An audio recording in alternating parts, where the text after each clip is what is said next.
بسم اللہ الرحمن الرحیم۔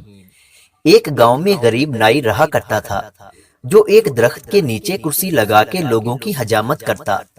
مشکل سے گزر بسر ہو رہی تھی۔ اس کے پاس رہنے کو نہ گھر تھا، نہ بیوی تھی، نہ بچے تھے، صرف ایک چادر اور ایک تکیہ اس کی ملکیت تھی۔ جب رات ہوتی تو وہ ایک بند سکول کے باہر چادر بچھاتا اور تکیہ رکھ کر سو جاتا۔ ایک دن صبح کے وقت گاؤں میں سیلاب آ گیا۔ اس کی آنکھ کھلی تو ہر طرف شور و گل تھا۔ وہ اٹھا اور سکول کے ساتھ بنی ٹینکی پر چڑھ گیا اور پھر اس نے اپنی چادر بچھائی، دیوار کے ساتھ تکیہ لگایا اور لیٹ کر لوگوں کو دیکھنے لگا۔ لوگ اپنا سامان، گھر کی قیمتی اشیاء لے کر بھاگ رہے تھے۔ کوئی نقدی لے کر بھاگ رہا تھا، کوئی زیور، کوئی بکریاں وغیرہ۔ اسی دوران ایک شخص بھاگتا آ رہا تھا۔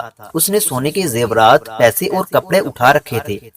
جب وہ شخص اس نائی کے پاس سے گزرا اور اسے سکون سے لیٹے ہوئے دیکھا تو غصے سے بولا، اوئے ساڈی ہر چیز اجڑ گئی ہے، ساڈی جان تے بنی ہے تے تو ایتھے سکون نال لمحہ پیا ہویا ہے۔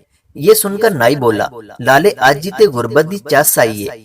جب میں نے یہ کہانی سنی تو ہنس پڑا، مگر پھر ایک خیال آیا کہ شاید روز محشر کا منظر بھی کچھ ایسا ہی ہوگا، جب تمام انسانوں سے حساب لیا جائے گا۔ ایک طرف غریبوں کا حساب ہو رہا ہوگا، 2 وقت کی روٹی، کپڑا، حقوق اللہ اور حقوق العباد۔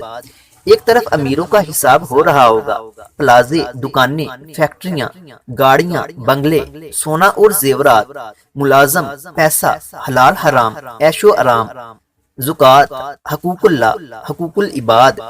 اتنی چیزوں کا حساب کتاب دیتے ہوئے امیر پسینے سے شرابور اور خوف سے تھر تھر کانپ رہے ہوں گے۔ تب شاید اسی نائی کی طرح غریب ان امیروں کو دیکھ رہے ہوں گے، چہرے پر ایک عجیب سا سکون، اور شاید دل ہی دل میں کہہ رہے ہوں گے، آج جی تے غربت دی چس آئی ہے۔ اللہ تعالیٰ سے دعا ہے کہ ہمیں ہر نعمت کا شکر ادا کرنے کی اور اللہ کی رضا کے مطابق استعمال اور تقسیم کرنے کی توفیق عطا فرمائے، آمین۔